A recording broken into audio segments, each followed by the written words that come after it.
कि हमसे कहा जाता है कि गुस्ताखे रसूल, हमसे कहा जाता है कि हम रसूल को नहीं मानते। मेरे भाइयों, इस मसले को भी थोड़ा सा समझ लीजिएगा और बहुत गहराई से सुन लीजिएगा। और आज मैं तुमको नई चीज बताता हूं। जो लोग हमें इल्जाम देते हैं कि ये रसूल को नहीं मानते, मैं कहता हूं अल्लाह की कसम वो बिल्कुल सच बोलते हैं। अब आप कहोगे मौलाना अल्लाह की कसम खाकर कह रहे हैं ये बात? जी। अच्छा एक बात बताइए, आप मूसा अलैहिस्सलाम को आप अल्लाह का रसूल मानते हैं कि नहीं मानते? मैंने अपनी आवाज स्लो कर दी है। आपसे अब हम कुछ सवाल करेंगे, आपको जवाब देना पड़ेगा। बताइए, मूसा अलैहिस्सलाम को आप अल्लाह का रसूल मानते हैं कि नहीं मानते हैं? मानते हैं। लेकिन यहूदी तो कहते हैं कि मुसलमान मूसा को नहीं मानते। कहते कि नहीं कहते हैं? वो कहते हैं मूसा को हम ही मानते हैं। यहूदी कहते हैं कि मुसलमान मूसा को नहीं मानते। आपसे हम सवाल कर रहे हैं, आप ईसा अलैहिस्सलाम को मानते हो कि नहीं मानते हो? मानते हैं ना? हम और आप ईमानी पूरा नहीं होगा जब तक कि इनको हम नबी ना माने, रसूल ना माने। ईसा अलैहिस्सलाम को अल्लाह का रसूल मानते हैं कि नहीं मानते हैं? मानते हैं ना? लेकिन ईसाई तो कहते हैं कि मुसलमान ईसा को नहीं मानते। क्या करेंगे आप? ईसाई कहते हैं मुसलमान ईसा को नहीं मानते, यहूदी कहते हैं मुसलमान मूसा को नहीं मानते। वो अपनी जगह पर सही हैं। और हम जो कहते हैं कि हम मूसा को मानते, ईसा को मानते हैं, हम भी अपनी जगह पर सही हैं। इसी तरीके से हमारे बहुत से भाई हमसे कहते हैं कि तुम अल्लाह के नबी को नहीं मानते, वो भी बिल्कुल सही। और हम कहते हैं कि हम अल्लाह के नबी को मानते हैं, हम भी अपनी जगह पर बिल्कुल सही। अब फर्क क्या है? मूसा अलैहिस्सलाम को यहूदी जिस तरह मूसा को नबी मानते हैं उस तरह हम नहीं मानते। यहूदी उज़ैर को अल्लाह का बेटा मानते हैं, हम अल्लाह का बेटा नहीं मानते। ईसाई ईसा अलैहिस्सलाम को जिस तरह नबी मानते हैं और रसूल मानते हैं उस तरह हम नहीं मानते, क्योंकि वो ईसा अलैहिस्सलाम को खुदा का बेटा भी मानते हैं और हम ईसा अलैहिस्सलाम को अल्लाह का बेटा नहीं मानते। तो वो भी अपनी जगह पर सही हैं और हम भी अपनी जगह पर सही हैं। हम ईसा को अल्लाह का कलमा मानते हैं, अल्लाह का बंदा मानते हैं, अल्लाह का रसूल मानते हैं। बगैर बाप के ईसा पैदा हुए ये मानते हैं। और ये भी मानते हैं कि ईसा अलैहिस्सलातु वस्सलाम को मौत नहीं आई, बल्कि उनको जिंदा आसमान पर उठा लिया गया है। हम ईसा को जिस तरह नबी और रसूल मानते हैं, ईसाई हमारे इस मानने को मानना नहीं मानते हैं। ईसाई हमारे इस तरह ईसा को नबी मानने को मानना नहीं मानते हैं। यहूदी हम जिस तरह मूसा को नबी मानते हैं वो हमारे मानने को नबी का मानना नहीं मानते हैं। जिस तरह हम नबी मानते हैं वो हमारे मानने को मानना मानते ही नहीं है। और जिस तरह वो मानते हैं उस तरह हम नहीं मानते हैं। ईसा को अल्लाह का बेटा नहीं मानते हैं। इसी तरीके से आज हमारे मुसलमान भाई जो हमसे कहते हैं कि तुम अल्लाह के नबी को नहीं मानते, बिल्कुल सही कहते हो, क्योंकि जिस तरह तुम मानते हो उस तरह हम नहीं मानते। तुम कहते हो रसूल की सवारी आ जाती है, इधर अजान दी, अल्लाहु अकबर ला इलाहा इल्लल्लाह, वहां खड़े हो गए, अस्सलातु वस्सलामु अलैका या रसूल अल्लाह, अस्सलातु वस्सलामु अलैका या हबीब अल्लाह। हमने बहुत से लोगों से पूछा, कई लोगों से, साहब ये क्यों पढ़ते हो? तो उन्होंने कहा कि इसलिए पढ़ते हैं कि रसूल की सवारी आ जाती है, अल्लाह के रसूल तशरीफ लाते हैं। हम लोग खड़े होकर अदब के साथ सलाम पढ़ते हैं क्योंकि नबी अकरम तशरीफ लाते हैं। हमने कहा तब तो आप बड़े बदतमीज हुए। बोले क्यों? हमने कहा रसूलुल्लाह तशरीफ लाते हैं और इसके बावजूद आप उनसे नहीं कहते हैं नमाज पढ़ाओ, और आप अपने इमाम को आगे खड़ा कर देते हो और उससे कहते हो नमाज पढ़ाओ। अब बताओ, मेरे नबी नमाज पढ़ते होंगे तो तुम्हारे इमाम के पीछे नमाज पढ़ते होंगे? कहने लगा भागो यार, तुम तो वहाबी हो गए, चलो छोड़ो। तो जिस तरह आप नबी को नबी मानते हैं उस तरह हम नहीं मानते, और जिस तरह हम नबी मानते हैं उस हमारे मानने को आप मानते ही नहीं हो। अल्लाह ताला ने नबी को जिस तरह मानने का हुक्म दिया मानते हैं। मोहम्मद रसूलुल्लाह सल्लल्लाहु अलैहि वसल्लम ने हमें जिस तरह बताया है उस तरह हम अल्लाह के रसूल को रसूल मानते हैं और नबी भी मानते हैं। हम ये जानते हैं कि अल्लाह के आखिरी पैगंबर हैं मोहम्मद रसूलुल्लाह, उनके बाद कोई दूसरा नबी इस दुनिया में नहीं आएगा। हम ये भी मानते हैं कि कयामत के दिन सारी दुनिया परेशान होगी, आदम के पास जाएंगे मेरी सिफारिश कर दो, आदम अलैहिस्सलाम कहेंगे मैं इस लायक नहीं हूँ। वो नूह अलैहिस्सलाम के पास जाएंगे हमारी सिफारिश कर दो, नूह अलैहिस्सलाम भी मना कर देंगे हम सिफारिश के लायक नहीं हैं। वो जकरिया यहया याकूब सबके पास जाएंगे और सारे नबी मना कर देंगे। वो मूसा और ईसा के पास भी जाएंगे, ये भी मना कर देंगे। और सारे नबी मिलकर कहेंगे मोहम्मद रसूलुल्लाह के पास जाओ, तब ये सारे लोग नबी अकरम के पास आएंगे और अल्लाह के नबी सल्लल्लाहु अलैहि वसल्लम से कहेंगे हमारे लिए अल्लाह से सिफारिश करवा दीजिए, हमारे लिए अल्लाह से शिफाअत करवा दीजिए। तब अल्लाह के नबी सल्लल्लाहु अलैहि वसल्लम सजदे में गिर जाएंगे। हदीस के अल्फाज सुनिए, अल्लाह के नबी सजदे में गिर जाएंगे, अल्लाह की हम्दो सना बयान करेंगे जितनी अल्लाह चाहेगा, जो अल्लाह उनके मुंह से निकलवाएगा वो निकालेंगे। उसके बाद आवाज आएगी गैब से, अल्लाह पुकारेगा, आवाज आएगी इरफा रासक, आए मोहम्मद सल्लल्लाहु अलैहि वसल्लम अपना सर उठाओ। अल्लाह के नबी सजदे से अपना सर उठाएंगे, अल्लाह कहेगा सल, आए नबी मांगो, क्या मांगते हो? तो जो मांगोगे तुम्हें दिया जाएगा, जो मांगोगे तुम्हें नवाजा जाएगा। आए मोहम्मद सल्लल्लाहु अलैहि वसल्लम मांगो, अल्लाह को पुकारो, अल्लाह से मांगो, क्या मांगते हो? सल तो जो मांगोगे तुम्हें दिया जाएगा।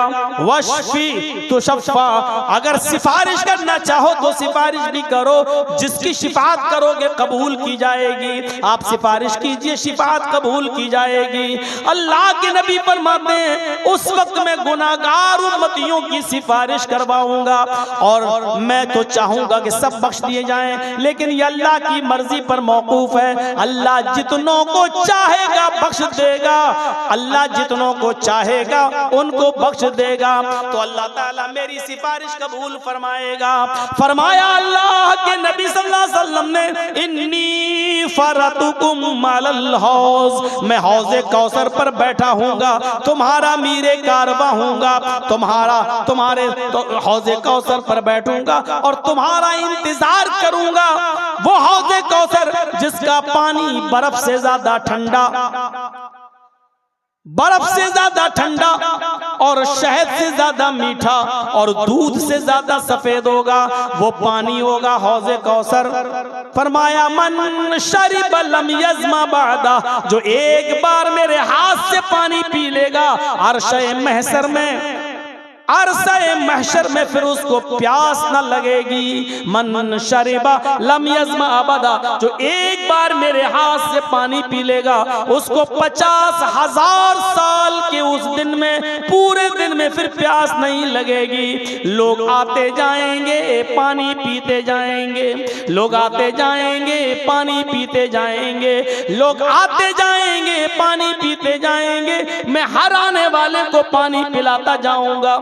एक कौम आएगी, एक जमात आएगी, जब वो मेरे पास पानी पीने के लिए दौड़ कर आ रहे होंगे, तुम युहालु बैनी व बैनहुम, तो फरिश्ते मेरे और उनके दरमियान एक दीवार खड़ी कर देंगे, एक ओट लगा देंगे, उनको मेरे करीब नहीं आने देंगे। मैं उन फरिश्तों से कहूंगा आने दो, इन्नहुम उम्मती, ये तो मेरे उम्मती हैं, मैं इनको आज़ाए वुज़ू की चमक से पहचान रहा हूँ, मैं इनको वुज़ू के आज़ा की चमक से पहचान रहा हूँ, ये मेरे उम्मती हैं, इनके आज़ाए वुज़ू चमक रहे हैं, इनको आने दो, इनको मेरे हाथ से पानी पीने दो। फरिश्ते फिर कहेंगे आए मोहम्मद सल्लल्लाहु अलैहि वसल्लम, ये आपके हाथ से पानी नहीं पी सकते हैं, आप इनको पानी नहीं पिला सकते हैं। फरमाएंगे अल्लाह के नबी क्यों? तब फरिश्ता कहेगा इन्नका ला तदरी मा अहदसू बअदक। ऐ अल्लाह के नबी, आपको नहीं मालूम आपके इस दुनिया से रुखसत हो जाने के बाद, आपके इस दुनिया से चले जाने के बाद, अल्लाह को प्यारे हो जाने के बाद इन लोगों ने दीन में नई नई बिदातें ईजाद कर रखी थी। इन लोगों ने दीन में नए नए काम ईजाद कर रखे थे। आपके रुखसत हो जाने के बाद इन्होंने दीन में नई नई खुराफातें ईजाद कर ली थी, नई नई चीजों को दीन समझ के करने लगे थे। तो सुनकर अल्लाह के नबी को गुस्सा आ जाएगा, आपका चेहरा सुर्ख हो जाएगा, आपकी आंखों में खून दौड़ जाएगा। ये लोग मेरे दीन को बदलने वाले हैं। कहा जाएगा हाँ, तब अल्लाह के नबी फरमाएंगे सोहकन सोहकन लिमन गय्यर दीनी, दूर कर दो इनको, दूर कर दो इनको मेरी आंखों के सामने से, इसलिए कि इन्होंने मेरे दीन को बदल दिया था, मेरे दीन को इन्होंने चेंज कर दिया था।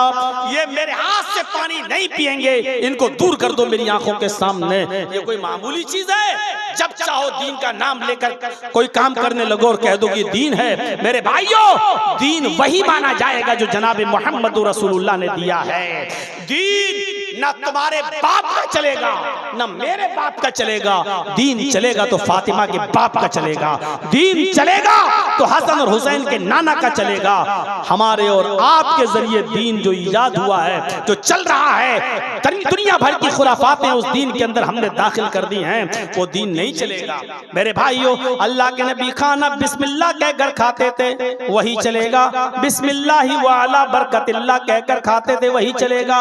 अब पूरा कुरान पढ़ के खाना चाहो तो नहीं खा सकते, ये दीन नहीं है। अब उसको नाम फातिहा दे दो, कुल दे दो, कुछ और दे दो, ये सब तुम्हारी खुराफातें हैं, दीन का इससे कोई ताल्लुक नहीं है। मेरे भाइयों, इन तमाम चीजों को छोड़ देना चाहिए और इन बिदअतों से हमें परहेज करना चाहिए, वरना कयामत के दिन हमें नबी अकरम सल्लल्लाहु अलैहि वसल्लम के हाथों से पानी भी पीने को नहीं मिलेगा। हमारी माँ बहनों को भी चाहिए कि शरीयत पर अमल करें, शरीयत पर अमल करें, मोहम्मद रसूलुल्लाह से मोहब्बत करें। वरना अल्लाह के नबी सल्लल्लाहु अलैहि वसल्लम ने यह भी फरमाया कि जब मुझे मेराज हुई और मुझे जहन्नम दिखाई दी, जब मैंने जहन्नम में देखा तो मुझे जहन्नम में औरतों को सबसे ज्यादा जलते हुए देखा। मेरी बहनों, औरतें जहन्नम में सबसे ज्यादा जलती हुई क्यों न दिखें? तू तड़ाक करने वाली औरत, शौहर की नाफरमानी करने वाली औरत, मेकअप करने वाली और मेकअप को भी बनाओ सिंगार को भी गैर मर्दों के लिए करने वाली औरत। मेरे भाइयों, फरमाया सहाबा ने, अल्लाह के सहाबियात ने पूछा, औरतों ने पूछा, कुलना व बिमा या रसूलल्लाह, अल्लाह के नबी औरतें जहन्नम में सबसे ज्यादा क्यों जलती हुई दिखाई दी? औरतें क्यों गईं? तो फरमाया तकफुरन तुकसिरन लान व तकफुरन लाशीर, तुम लानो तान ज्यादा करती हो और अपने शौहरों की नाफरमानी, अपने पति की नाफरमानी ज्यादा करती हो। एक पीर साहब थे, सुना वाक़या? उनकी बीवी उनको पीर ही नहीं मानती थी। तेरे जैसे 336 पीर रोज देखती हूँ। एक बार उसकी बीवी ने आसमान में उड़ते हुए किसी बुजुर्ग को देख लिया, आसमान पे उड़ रहे हैं और मुसल्ला बिछा के नमाज पढ़ते हुए जा रहे हैं। अभी इसका शौहर जब घर पे आया तो बीवी ने कहा, एक ये पीर बने फिरते हैं। पीर तो वो था जो मैंने आज आसमान में देखा है, हवा में मुसल्ला बिछाकर नमाज पढ़ते हुए जा रहा था, उड़ रहा था। अब इसके पीर को लगा कि किसी तरह हीरो बनूं मैं अपनी बीवी की नजर में। तो कहा, रे मेरी बीवी तुमने देखा है उसको? कहाँ? हवा में उड़ते हुए देखा है? हाँ देखा है। मुसल्ला बिछाए हुए था, हाँ, उस पर खड़ा भी था हवा में और नमाज पढ़ रहा था। तुमने देखा है? हाँ। अरे वो मैं ही तो था। ये बोला उसका पीर, वो मैं ही तो था। अब बीवी को लगा कमीना ये यही था, तो अब क्या करूं? तो कहने लगी, हाँ मुझे लगा कि तुम ही थे। क्या मतलब? इसीलिए तिरछे तिरछे उड़ रहे थे, टेढ़े टेढ़े उड़ रहे थे, तुमसे तो सीधा उड़ा भी नहीं जा रहा था, हैं? फिर भी कभी निकाल दी। अभी तारीफ कर रही थी, जब सुना ये तो मेरा ही आदमी, तो कहने लगी वो तो टेढ़े टेढ़े उड़ रहे थे, तिरछे तिरछे, किबला इधर था तुम उधर उड़ रहे थे। कमी निकाल दी। उसने कहा ऊँट रे ऊँट, तेरी कौन सी कल सीधी, अभी औरत तेरी कौन सी फितरत, क्या तुझे समझूं और क्या तुझे मानूं। मैं तो सोचा था कि अब मेरी ताई, अब मैं हीरो बन जाऊंगा तेरी नजर में, फिर भी तूने कमी निकाल दी, फिर भी तूने कमी निकाल दी। मेरे प्यारे साथियों, गौर करो, हजरत आयशा से सीखना चाहिए हमारी औरतों को, हमारी बहनों को, हमारी माओं को, हमारी कौम की बेटियों को, कि वो किस तरीके से तारीफ कर रही हैं। ली शम्सुन वलिला बाकी शम्सुन शम्सी खैरुम मिन शम्सिस समाई, तुम्हारा सूरज है और एक मेरा सूरज है, मेरा सूरज तुम्हारे सूरज से बेहतर है। इन्न शम्स ततलू बाद फजरिन, तुम्हारा सूरज फजर के बाद निकलता है। शम्सी ततलू बाद इशा, और मेरा सूरज इशा के बाद मेरे बिस्तर पे आता है। ये तारीफ कर रही है हजरत आयशा रज़ी अल्लाह ताला अन्हा। तो अहमद नाम भी आया है, अहमद अहमद पितुष्परी में धामृतस से जगरब अहम सूर्यवाजनी, अहमद पिता समान है, बाप की तरह है। सबसे पहले उन्होंने कुर्बानी दी और अल्लाह से, ईश्वर से कहा मुझे सूरज की तरह बना दे, मुझे सूरज की तरह चमका दे, मुझे पूरी दुनिया के लिए सूर्य बना दे। यानी जैसे सूरज की रोशनी सबको पहुंचती है, ऐसी मेरी रोशनी भी सबको पहुंचा दे, मेरा इल्म मेरी तालीम भी सबको पहुंचा दे, हर घर तक इस्लाम पहुंच जाए। ये अहमद नाम भी आया है। वो अनल माही, तीसरा नाम माही, यमहुल्लाहु बिल कुफ्र, माही का मतलब मिटाने वाला। अल्लाह के नबी फरमाते अल्लाह मेरे जरिए कुफ्र को मिटाएगा। यमहुल्लाहु बिल कुफ्र, अल्लाह मेरे जरिए कुफ्र को मिटाएगा, गुनाहों को मिटाने वाला, ये भी मेरा नाम है माही। ये नाम भी वेदों में आया है। तथस्तु शंभल गिरा में सोत स्वाजी जात मंगलाचार्य बहुला पापिता विवज्जता। तथस्तु शंभल गिरा में सोत स्वाजी जात, शंभल गिराम में अंतिम ऋषि आएगा, आखिरी नबी शंभल गिराम में आएगा। शंभल गिराम ये मुरादाबाद वाला संभल मत समझ लेना। शंभल संस्कृत में शंभल के माना होते हैं शांत और गिराम मानी गांव। तो क्या मतलब होगा? शंभल गिराम शांति वाला गांव। अरबी में शांति वाले गांव को अगर ट्रांसलेट करोगे तो क्या करोगे? अल बलदिल अमीन। अल बलद मानी शहर और अमीन मानी अमन वाला। अब शंभल गिराम शांति वाला गांव, और अरबी में कहना हो तो क्या कहोगे? अल बलदिल अमीन, अमन और शांति वाला शहर। तो अब देखिए अल्लाह के नबी कहाँ आए? अल बलदिल अमीन में आए। कहाँ आए? मक्के में आए। तो वेदों ने क्या कहा है? आखिरी नबी मोहम्मद कहाँ आएंगे? शंभल गिराम में आएंगे, शांति वाले गांव में आएंगे, यानी अल बलदिल अमीन में मक्के में आएंगे। मोहम्मद रसूलुल्लाह कहाँ आए? मक्के में। हिंदू भाइयों बहुत सोचने की जरूरत है। तुम्हारी किताब नाम बता रही है, अब तुम्हारे यहाँ शंभल गिराम कोई ना हो तो हम क्या करें? सूरज रोशनी दे रहा है, चमगादड़ ही अंधा हो जाए ना दिखे तो इसमें सूरज का क्या कसूर है? तुम्हारी किताबें तुम्हें रोशनी दे रही हैं, उन किताबों की रोशनी में तुम्हें ना दिखाई दे तो इसमें किताबों का क्या कसूर है? शंभल गिराम में आएंगे, सोत स्वाजी उजात है, लोगों को ऊंची जगह पर खड़े होकर स्पीच देंगे, सुनाएंगे, अच्छी बातें बताएंगे। अल्लाह के रसूल सल्लल्लाहु अलैहि वसल्लम मिंबर पर खड़े होकर, ऊंची जगह पर खड़े होकर लोगों को समझाते थे। यानी मस्जिद में समझाने के लिए मिंबर बना लिया, लकड़ी के मिंबर पर खड़े हो जाते थे और आप लोगों को नसीहतें करते थे। सोत स्वाजी उजाते, मंगलाचार, नेकियों की बातें बताएंगे, अच्छी अच्छी बातें बताएंगे। बहुला पापिता विवज्जता, बहुला मानी बहुत बड़े बड़े पाप ताप गुनाह, यानी कबीरा गुनाह, बड़े बड़े गुनाहों से लोगों को रोकेंगे, बड़े बड़े गुनाहों से लोगों को मना करेंगे, बड़े बड़े गुनाहों से लोगों को बाज रखेंगे। और यहाँ क्या कहा जा रहा है? यमहुल्लाहु बिल कुफ्र, गुनाहों को मिटाने वाला। यानी अल्लाह के नबी का नाम माही है, बड़े बड़े गुनाहों को मिटाने वाले, उनको खत्म करने वाले, गुनाहों के कामों से रोकने वाले। और यहाँ वेदों में क्या कहा गया है? बहुला पापिताप विवज्जता, वो बड़े बड़े गुनाहों का नाम लेकर मिटाएगा, वो बड़े बड़े गुनाहों को नाम लेकर खत्म करेगा। बड़े बड़े गुनाहों का, आपने बड़े बड़े गुनाहों का नाम लेकर खत्म किया कि नहीं किया? एक सहाबी आए, अय्यु ज़म्बि अकबरु इंदल्लाहि, या रसूल अल्लाह, ऐ अल्लाह के नबी सबसे बड़ा गुनाह क्या है बताइए, सबसे बड़ा गुनाह क्या है बताइए। अल्लाह के नबी सल्लल्लाहु अलैहि वसल्लम ने फौरन फरमाया, अंतदउ लिल्लाहि निद्दन व हुवा खलक़क, अल्लाह को छोड़कर किसी और को पुकारना, किसी और से मदद तलब करना, हाजत रवा समझते हुए और मुश्किल कुशा समझते हुए। हमने आपसे पेन मांग लिया, ये शिर्क नहीं है, क्योंकि आपको हमने हाजत रवा नहीं माना है, हमने आपको मुश्किल कुशा नहीं माना है। हमारे सामने ये आपके मौलाना साहब बैठे, मैंने कहा हजरत जरा पेन दे दीजिए, ये शिर्क नहीं है। बहुत से लोग एकदम कह देते हैं अपनी बीवी से खाना मांग लेते हैं, ये शिर्क नहीं है। अगर हमने बेटा बेटी कहीं से मांग लिया तो शिर्क हो गया है। नहीं, बीवी से खाना मांगना शिर्क नहीं है। हजरत से मैंने पेन मांग लिया, ये शिर्क नहीं है, क्योंकि हजरत को हमने मुश्किल कुशा नहीं माना है। आज हमें पेन की जरूरत पड़ गई, कल हजरत को हमसे 100 रुपए की जरूरत पड़ सकती है, कल हजरत हमसे मांग सकते हैं। ये हमारे मोहताज हैं, हम इनके मोहताज हैं जिंदगी की जरूरतों में, मुश्किल कुशा नहीं है। बीवी से हमने कह दिया खाना लाओ, हम शिर्क नहीं कर रहे हैं, इसलिए कि बीवी को मुश्किल कुशा नहीं मानते हैं, क्योंकि बीवी भी हमारी मोहताज है, वो हमें खाना नहीं दे रही है। खाना उसने तब दिया जब चावल लाकर मैंने दिया, दाल लाकर मैंने दिया, सब्जी लाकर मैंने दिया, तेल लाकर मैंने दिया, नमक लाकर मैंने दिया, गैस का सिलेंडर लाकर मैंने दिया, उसने पकाकर तैयार कर दिया और पक गया खाना तो हमको लाई।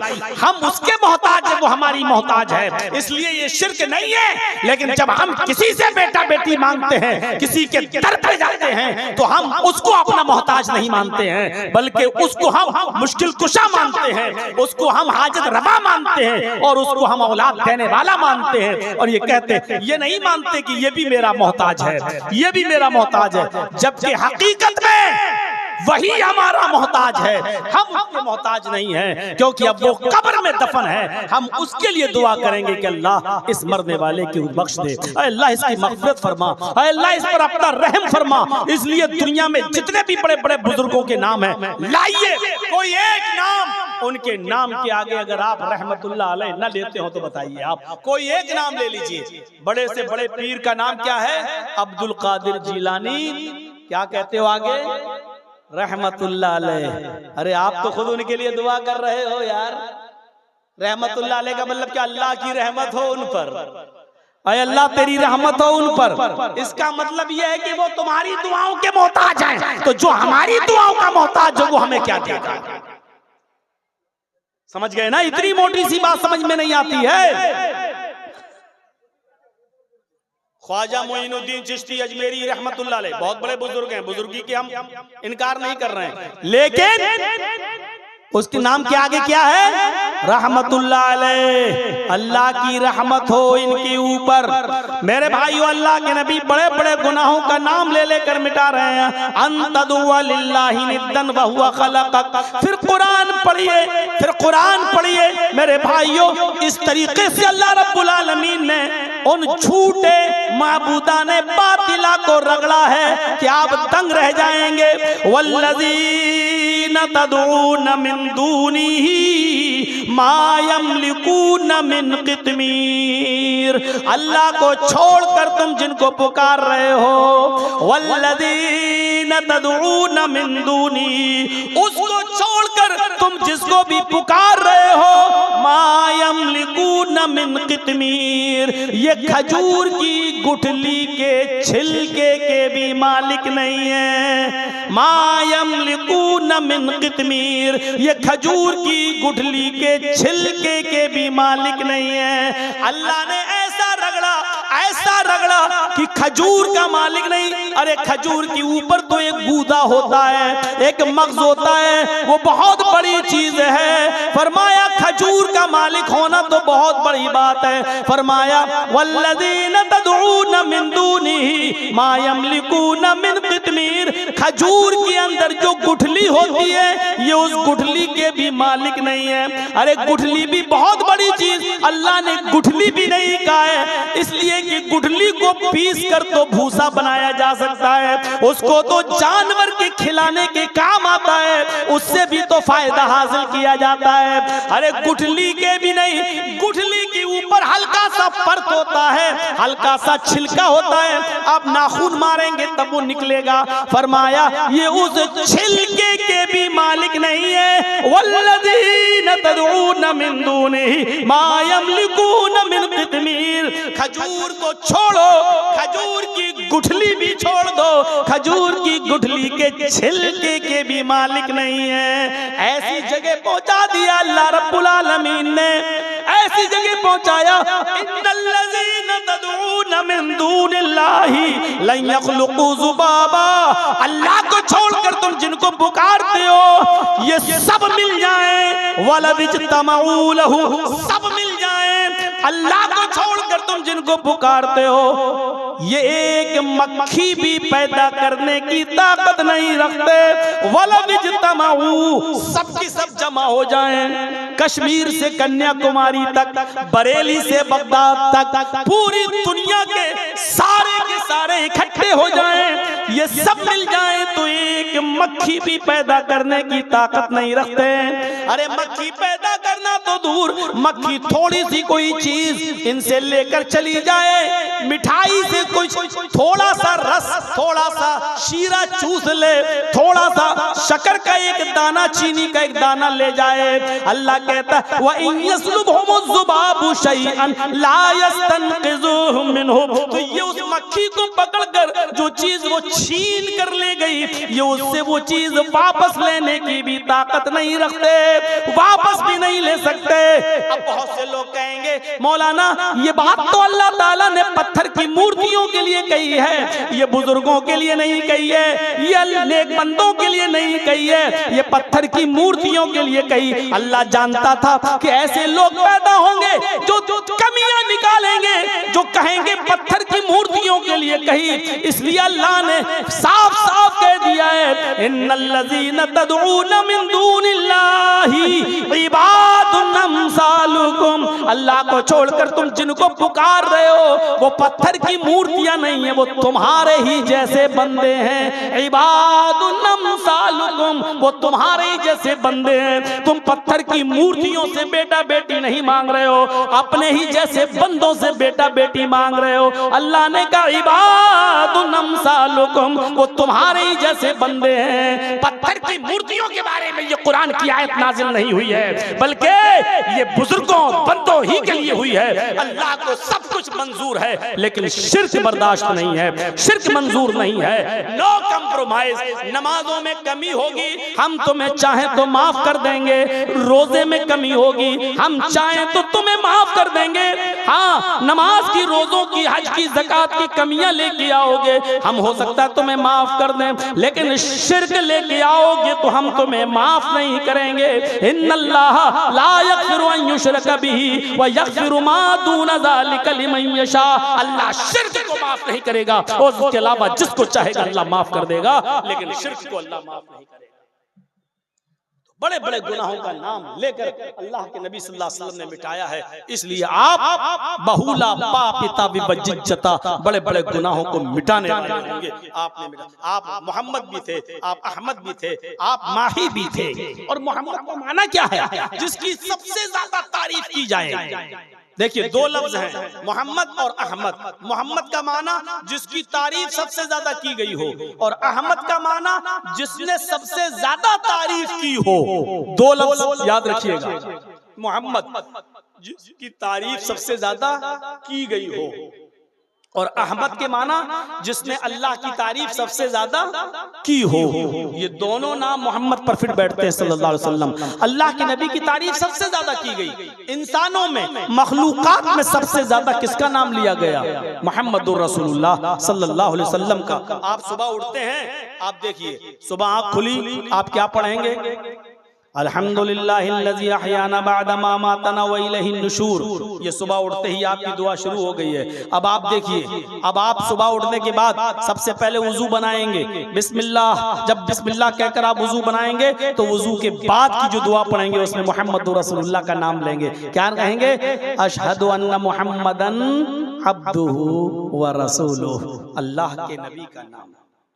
कितना नाम लिया जाता है। पूरी दुनिया का मुसलमान वुजू के बाद की दुआ पढ़ता है, और ना पढ़ता हो तो याद कर लेना चाहिए नबी का नाम। अब अजान के अल्फाज अदा हो रहे हैं, अल्लाहु अकबर अल्लाहु अकबर अशहदु अल्ला इलाहा इल्लल्लाह। आवाज आती है, ओ मेरे बंदे तूने मेरी किबरियाई का ऐलान तो कर दिया। अल्लाहु अकबर अल्लाहु अकबर, ओ मेरे बंदे तूने मेरी किबरियाई का ऐलान तो कर दिया। अशहदु अल्ला इलाहा इल्लल्लाह, ओ मेरे बंदे तूने मेरी वहदानियत का और मेरी तौहीद का इकरार तो कर लिया, लेकिन अभी मेरे नबी की रिसालत का इकरार नहीं हुआ है। ऐ मेरे बंदे, तेरी अजान उस वक्त तक मुकम्मल नहीं होगी जब तक कि तू मेरे नाम के साथ साथ मेरे हबीब का, मेरे मुस्तफा का नाम नहीं लेगा। और यहाँ नाम लेना पड़ता है, अशहदु अन्ना मुहम्मदर रसूलुल्लाह। अगर इस बात की गवाही दे रहे हो कि अल्लाह के अलावा कोई माबूद नहीं, तो इस बात की भी गवाही दो कि मोहम्मद अल्लाह के रसूल हैं। इसका मतलब यह है इबादत सिर्फ अल्लाह की होगी और इताअत सिर्फ मोहम्मदुर रसूलुल्लाह की होगी। नमाज तो अल्लाह के लिए पढ़ी जाएगी, ये इबादत है, लेकिन नमाज कैसे पढ़ी जाएगी ये तरीका जनाब मोहम्मदुर रसूलुल्लाह का होगा। ये अजान का मतलब है। अल्लाहु अकबर अल्लाहु अकबर। नमाज पढ़ने आना हो तो ये मान कर आओ। अजान क्यों दी जाती है? लोगों को खबर करने के लिए नहीं। असल वजह क्या है अजान की? अल्लाहु अकबर अल्लाहु अकबर। अल्लाह सबसे बड़ा है, अल्लाह सबसे बड़ा है। जब अल्लाह को सबसे बड़ा मानते हो तो अपनी दुकान बंद कर दो। अल्लाह को सबसे बड़ा मानते हो तो अपनी खेती बाड़ी छोड़ दो। अल्लाह को सबसे बड़ा मानते हो तो अपनी फैक्ट्री को छोड़ दो। अल्लाह को सबसे बड़ा मानते हो तो बैंक में अगर सर्विस कर रहे हो तो बैंक की नौकरी उसी वक्त बंद कर दो और आओ मस्जिद की तरफ। अब अल्लाह को बड़ा मानते हो तो आओगे, और अल्लाह को बड़ा नहीं मानते होगे तो तुम नहीं आओगे। अगर अल्लाहु अकबर की आवाज सुनने के बाद भी तू अपनी दुकान खोले रहा, बैठा रहा, तो इसका मतलब यह है कि तूने अल्लाह को बड़ा नहीं माना, अपनी दुकान को बड़ा मान लिया। अगर अज़ान सुनने के बाद तू अपनी फैक्ट्री में काम करता रहा तो इसका मतलब यह हुआ कि तूने अल्लाह को बड़ा नहीं माना, अपनी फैक्ट्री को बड़ा माना है। अल्लाहु अकबर की आवाज सुनकर तू खेत अपना जोतता रहा, हल चलाता रहा, तो इसका मतलब यह हुआ कि तूने अल्लाह को बड़ा नहीं माना है, तूने अपने खेत को और अपने कारोबार को बड़ा माना है। अल्लाह को अगर बड़ा माना होता तो सब कुछ बंद कर देता और मस्जिद में। ये है अल्लाहु अकबर का माना। और दो बार किस लिए? हाँ, अगर ना सुने हो तो एक बार और सुन लो। अल्लाहु अकबर अल्लाहु अकबर। अल्लाह सबसे बड़ा है, अल्लाह से बड़ा कोई नहीं, बस काफी है। अब बार बार तुम्हारे पीछे गंगा नहीं बह रही है कि हम लाठी लेके जाएंगे, आना हो तो आओ। अब दुकान बंद कर दी, ठीक, फैक्ट्री बंद कर दी, ऑफिस छोड़ दिया, मस्जिद में आ गए। अब मस्जिद में आ रहे हो, खड़े भी होगे, रुकू भी करोगे, सजदा भी करोगे, नमाज पढ़ोगे, तो अब ये इबादत के बारे में भी सुन लो। दुकान, फैक्ट्री, ऑफिस तो बंद कर दिए और चले आए, लेकिन अब इबादत हो अगर अल्लाह के लिए करने आए हो, अशहदु अल्ला इलाहा इल्लल्लाह, ये इबादत अल्लाह के लिए होनी चाहिए, इसलिए कि अल्लाह के अलावा कोई माबूद नहीं। अब इसलिए नमाज पढ़ने आए हो। यार हाजी हूँ, हज करके आया हूँ, नमाज नहीं पढ़ूंगा तो लोग कहेंगे देखो हाजी हो के नमाज नहीं पढ़ता है। अब मस्जिद में आए, तेरी नमाज बेकार। मौलाना हूँ, नमाज नहीं पढ़ूंगा तो लोग कहेंगे देखो इतना बड़ा मौलवी हो के नमाज नहीं पढ़ रहा है। अब आए तो हो मस्जिद में, लेकिन ये सोच के आए हो नमाज बेकार। अब यही नमाज शिर्क हो गई। लो मौलाना कितनी चीजें शिर्क हैं। हाँ, क्योंकि अब आप गांव वालों के लिए नमाज पढ़ रहे हो, मोहल्ले वालों के डर से नमाज पढ़ रहे हो। और अल्लाह के रसूल ने फरमाया मन सल्ला युराई फक़द अशरक, जिसने दूसरों को दिखाने के लिए इबादत की, दूसरों को दिखाने के लिए नमाज पढ़ी, उसने शिर्क। अब यही नमाज शिर्क हो गई, क्योंकि अब अल्लाह के लिए रुकू नहीं हो रहा है, अल्लाह के लिए सजदा नहीं हो रहा है, अल्लाह के लिए क़याम नहीं हो रहा है। अब तो इस डर से आए हो कि लोग क्या कहेंगे। एक टाइम की नमाज भी पढ़ी तो अब लोगों के लिए नहीं, अशहदु अल्ला इलाहा इल्लल्लाह, अगर अल्लाह को माबूद मानते हो तो इबादत अल्लाह के लिए करने आओ, ठीक है। अब मस्जिद में आ गए, इबादत अल्लाह के लिए करने आए जी, तो अब इबादत कैसे की जाएगी? एक रकात में कितने रुकू किए जाएंगे, कितने सजदे किए जाएंगे, ज़ुहर में कितनी रकात पढ़ी जाएगी, कितनी बार सुभान रब्बियल अज़ीम सुभान रब्बियल आला पढ़ा जाएगा। अब तुम आ तो गए हो मस्जिद के अंदर नमाज पढ़ने के लिए, आ तो रहे हो, तो याद रखना यहाँ तुम्हारा तरीका नहीं चलेगा, मौलवी जर्जीस का नहीं चलेगा, फला का नहीं चलेगा, फला का नहीं चलेगा। अब तुम्हें नमाज पढ़ने आना है, अल्लाह की इबादत करने आना है, अल्लाह को सबसे बड़ा मान लिया। अब तुम मस्जिद की तरफ आना चाहते हो तो ये सोच के आना, अशहदु अन्ना मुहम्मदर रसूलुल्लाह, मुहम्मद अल्लाह के रसूल हैं। ये नमाज तुम्हें जनाब मुहम्मद रसूलुल्लाह के तरीके पर पढ़ना पड़ेगी। ज़ुहर की 4 रकात फर्ज है, अगर 5 पढ़ोगे तो गुनाहगार होगे, 3 पढ़ोगे तो गुनाहगार होगे। असर की 4 रकात फर्ज है, अगर 5 पढ़ोगे तो गुनाहगार होगे, 3 पढ़ोगे तो गुनाहगार होगे। मगरिब की 3 रकात फर्ज है, अगर 4 जानबूझकर पढ़ोगे तो गुनाहगार होगे, और 2 पढ़ लोगे जानबूझकर तब भी गुनाहगार होगे। फजर की बड़ी इंपॉर्टेंट नमाज है, सबसे बड़ी अहमियत रखती है, लेकिन उसकी 2 ही रकातें फर्ज हैं। अगर 3 पढ़ोगे तो गुनाहगार हो जाओगे, और 1 पढ़ के सलाम फेर लोगे तब भी गुनाहगार हो जाओगे। इसलिए कि अब ये नमाज तुम्हें अपने मनमानी तरीके पर नहीं पढ़ना है, फला फला मौलवी और कठमुल्लाओं के तरीके पर नहीं पढ़ना है। ये नमाज तुम्हें जनाब मुहम्मद रसूलुल्लाह के तरीके पर पढ़ना है। हाँ, ये 3 चीजें अगर तुम मानते हो, 3 चीजें, अल्लाह को बड़ा मानते हो तो दुकानें बंद करो, अल्लाह के लिए इबादत करना चाहते हो तो दुकानें बंद करके आओ, मुहम्मद रसूलुल्लाह के तरीके पर नमाज पढ़ना चाहते हो, ये 3 चीजें अगर तुमने मान ली, अब कहा जा रहा है हय्या अलस सलाह, तो अब आओ नमाज के लिए। नमाज के लिए 3रे नंबर पे नहीं, 4थे नंबर पे कहा जा रहा है। आप कहेंगे नमाज अजान नमाज के लिए होती, अगर अजान नमाज के लिए होती तो यही कहा जाता हय्या अलस सलाह, आओ नमाज के लिए, लेकिन ये नहीं कहा जा रहा है। पहले क्या कहा जा रहा है? अल्लाहु अकबर, अल्लाहु अकबर। फिर क्या कहा जा रहा है? अशहदु अल्ला इलाहा इल्लल्लाह। फिर क्या कहा जा रहा है? अशहदु अन्ना मुहम्मदर रसूलुल्लाह। मतलब समझ गए ना? अल्लाह को बड़ा मानो, सबको छोटा, ठीक, अल्लाह के लिए इबादत हो, ठीक, मुहम्मद रसूलुल्लाह के तरीके पर हो, ठीक, इतना मान लिया। हाँ, हय्या अलस सलाह, अब आओ नमाज के लिए। हय्या अलल फलाह, ये नमाज जब पढ़ोगे तो कामयाबी की तरफ जाओगे। अब आओ कामयाबी की तरफ। फिर सुन लो, अल्लाहु अकबर, अल्लाहु अकबर, अल्लाह से बड़ा कोई नहीं, ला इलाहा इल्लल्लाह, उसके अलावा कोई माबूद नहीं। ये है अजान का मतलब। आज समझ में आया होगा अजान क्यों दी जाती है। लोग समझते हैं अजान खबर देने के लिए दी जाती है, नहीं, अजान में पहले बताया जाता है कि अल्लाह को बड़ा मानने वाला कभी भी अजान की आवाज सुनने के बाद अपनी दुकान पर बैठा नहीं रह सकता, कभी भी अपनी दुकान पर बैठा नहीं रह सकता है। मुहम्मद रसूलुल्लाह के तरीके पर नमाज पढ़िए, और रसूल से जिसको मोहब्बत होगी वो रसूल के तरीके पर नमाज पढ़ेगा मेरे भाइयों।